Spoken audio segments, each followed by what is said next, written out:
Cinquième capsule, cinquième texte. Les 4 textes précédents nous permettent d'aborder l'univers des dieux de la secte. Pour entrer dans cet univers, permettez-moi de revenir à Christian et de vous présenter l'ours, cet animal qu'on voit actuellement à l'écran. Dans Solstice d'été, Christian, à un certain moment, se retrouve sous l'emprise d'une drogue qui le paralyse et le rend aphone, bien qu'il puisse voir et écouter. Donc, il peut plus bouger, il peut plus parler, mais il peut observer ce qui se passe dans la réalité. Écouter, voir. De souvenir, ce genre de situation fut vécu lors de contacts avec les dieux. Je fais ici référence à des rencontres avec des pilotes des ovnis, des objets volants non identifiés, qui ont été accompagnés dans certains cas de paralysie, des contactés ou encore des témoins, des personnes qui ne peuvent plus bouger, ne peuvent plus parler, mais qui peuvent quand même voir et entendre. Maintenant, passons à l'ours. Au moment de vivre sa paralysie, Christian se retrouve dans la peau de l'animal.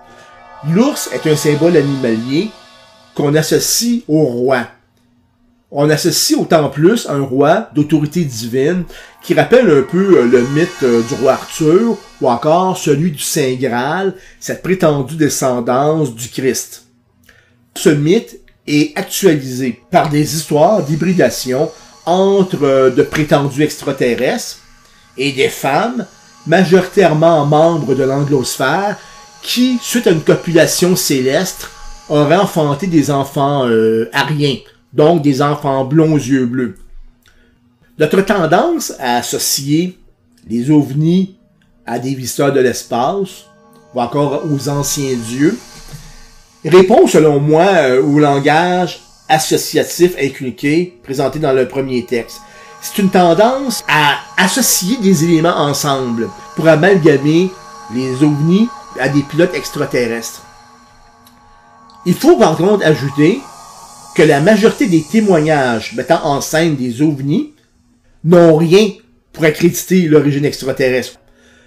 Puis encore, des ufologues ont remarqué que les extraterrestres, du moins la croyance aux extraterrestres, contribue au même dogme que la secte. Ils profitent à l'avancement du mondialisme, à une remise en question de la démocratie et des droits, à l'eugénisme, puis aussi à la naissance d'une nouvelle religion. Mais encore, nous pouvons lier les pilotes des ovnis au soutien d'un progrès scientifique qui est responsable de la présence d'agents mutagènes dans notre espace public. Il y a une impression que ceux qui pilotent les ovnis sont un peu des copains ou des camarades de fondations comme la fondation Rockefeller. Puis parallèlement, je me pose la question, qu'est-ce qui est arrivé avec Christian puis l'ours? L'animal est lié à un messie qui devrait prendre la tête d'un gouvernement mondial. Ça se passe à un moment où la population est paralysée puis aphone. Ce que je viens de présenter est abordé dans le 5e texte hébergé par Vigile Québec. Pour y accéder, cliquez sur le lien qui se retrouve sous la vidéo.